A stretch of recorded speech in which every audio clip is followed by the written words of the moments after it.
Good morning everyone. So we are the group 9 and we are going to tackle about the 7 and 8 commandments. So what's in the 7 commandment? So in the 7 commandment it says that you shall not steal. And then in this Bible verse Exodus chapter 20 verse 15 it says that we should fear and love God, that we do not dare neighbors, money or property, or get it by dishonest dealing, but help him to improve and protect his property and means of income. So, it simply means that we should fear and love God. Ato siyang kahadlukan og panggaon og pag-ayo. Labaw na pod ang mga tuwang neighbors. So, if you want that thing, we must be responsible or mangitatag way nga makuha na nato sa nindot nga butang. Like for example, na kayo nagustuhan nga sapatos or something sa mall and you really need that one, and then manguan ka, like magunahon na ka nga, ninduta na nga sapatos, uy chuchu nga, nindot kay ka ng kuan, ug makuha na nako, kakuha ng kawat, pila ko nindot chukin na sa kuan, pamati, like, but it is wrong. Stealing is wrong, it is bad and everything. So if you want that thing, you must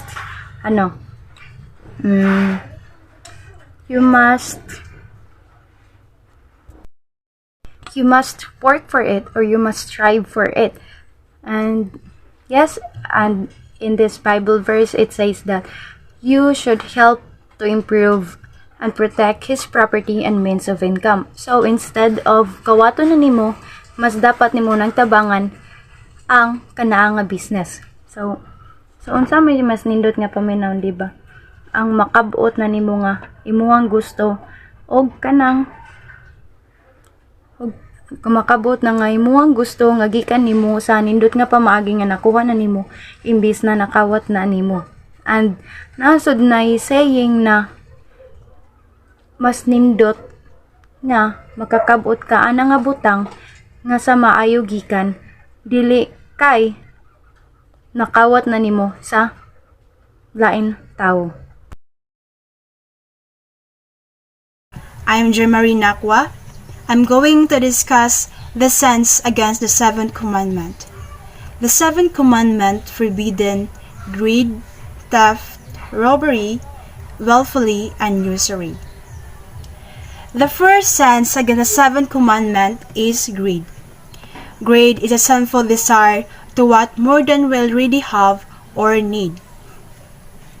Greed usually manifests itself in the form of over-consuming impulse that is characterized by insatiable desire to acquire more than we need or deserve. This can be conditioned by both external and external influences. One struggle with this sin is that we allow others to determine what is enough and what should be consumed. For example, an addict who becomes addicted to cocaine develops behavior that are driven by greed, such as stealing their parents' money, pawning their possessions, and sometimes even prostituting themselves. The second sin that is against of the 7th commandment is thief. Thief is a secret belonging of another man's good contrary to the rational will of their owner. Theft is a secret taking of the goods or property owned by someone else without the owner's consent. It is also said to be a crime that violates an exclusive personal right in another's property. There are many ways in which a man or a person may commit theft, and sometimes more than one type at once. For example, someone might steal a meal out of mailbox or steal something off of a store display shelf while they are being watched in a store camera. Stealing is generally considered a form of theft, and it's very different from borrowing or buying something that you need temporarily. If someone asks you to borrow something, they're asking to the favor on an honest basis, and when they return the item, things should be as they were before. One is robbery. Robbery is a theft accompanied by personal violence of robbery, which the victim's property is taken from them through the use of any form of violence or threat. Thereof, if a robber were to take something or to take your wallet without using any physical harm on you, it will not be considered robbery because you will not have no reason to feel frightened for your safety. Robbery differs from theft in that there are violent activities involved in which can scare and hurt the victim. This can include aspects such as attack or threat of assault or harm being done in some way. For example, if I grab your wallet and was going to leave, you would feel threatened and might believe that I was going to harm you. Or if a robber were to target someone's wallet or purse them, the victim might not be frightened because he or she is unaware that this is even happening. I will discuss are the sins against the seven commandments. Fourth is willfully injuring other man's property, keeping back what one has found or what has been lent to one, and refusing to pay one's debts is equivalent to stealing mercury. So we might cause harm to our neighbor's property by burning it on fire, treading on his crops, destroying his things, fishing or shooting without his permission, and to keep what has found and not to return what has been lent to the owner his thief. Furthermore, many people are very careless in returning books, instruments, or other tools that they have borrowed, and they show displeasure if the owner asks for them. Be careful about lending and very careful about returning. The non-payment of debt is a kind of stealing because it is a bad thing that to get into debt. The debtor is like a man. When his legs begin to feel him, humbles onward with a crutch, but is a sin to borrow, not pay again. So in addition, paying the debts is not a sin, because if they do not pay your debts is considered stealing. The fifth is usury. It is consists in making use of the needy circumstances of others to one's own profit. So what is usury? Usury is the act of lending money at interest rate that is considered unreasonably high or that is higher than the rate permitted by law. However, users are murderers of the poor. They can take from them their means of livelihood and thus deprive them of life. Living in this commandment or living in the seventh commandment. So, as a student today, this commandment may not seem to pertain to us. When we think of stealing, we think of expensive object. However, what many do not realize is that this commandment pertains to much more than just a thief. Under this commandment, we are called to be academically responsible and honest. This commandment entails respecting the property of others, be it physical or intellectual. This seventh commandment also applies to our treatment of creation as well. This is because by squandering the natural resources, we are stealing from the future generations and decreasing their eventual enjoyment of the world they will live in. So the eighth commandment tells us about you shall not bear false witness against your neighbor. So what does this mean? We should fear and love God so that we do not lie about, betray or slander our neighbor, but excuse him, speak well of him, and put the best construction on everything. So the eighth word of the Decalogue continues to reveal to us how God desires us to act in our relationships with one another.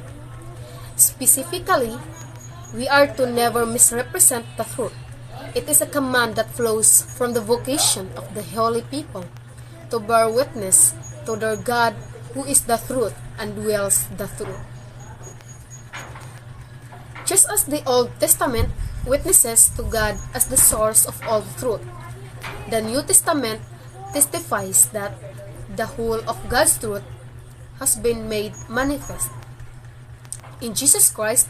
In fact, Jesus Christ is the truth that came into the world to bear witness to the truth, even when it would lead to his death on the cross. So, to follow Jesus, then, is to live in the spirit of truth, whom the Father sends in his name and who leads into all the truth. It means witnessing to the truth of the faith, even if it means our own death. In other words, if we are to live in communion with God, who is truth, so we must consent to live in the truth. That is, we must consent to be a martyr or witness for Christ by acting upright in our actions and speech. And for the next one is the sins against eighth commandment. So first is the false witness or public lie or lying. So, for example, in social media, like you are spreading rumors or fake news for the certain issue or something. Like nagunahon na ra ka nga, like mangdaot sa usa ka tawo sa social media. And yes, so unsa may posible nga mahitabo sa imuhang gidaotan. So diba, like there is possible na ma-depress na nga tawo nga magunahuna na siya nga mag-suicide and everything and so on. So it is really bad, no, to to spread rumors, to spread fake news about that person or about that certain issue. Yes, so it is bad and it is against to the eighth commandment. And for the next one is the rash judgment. So it says that judging someone without evidence. So kini apod, like let's just say na there is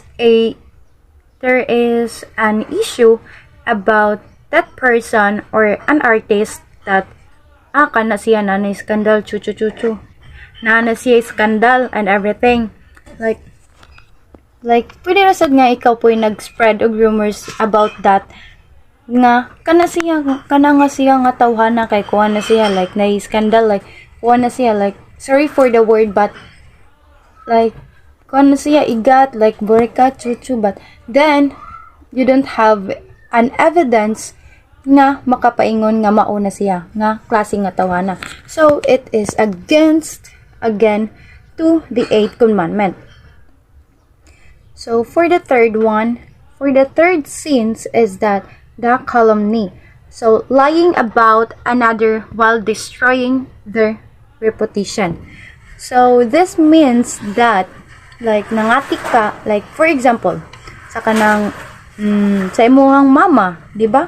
Like sa dita sa mama, like sa amiga something nya.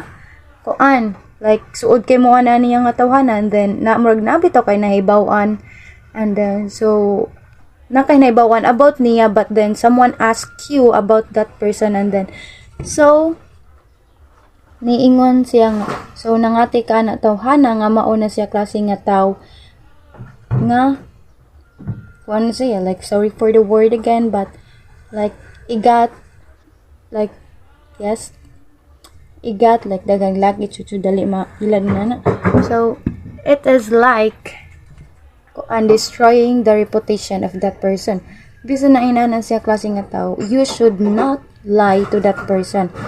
Yes, and it is wrong, very very wrong. Hello everyone, I'm Genevieve B. Patiga.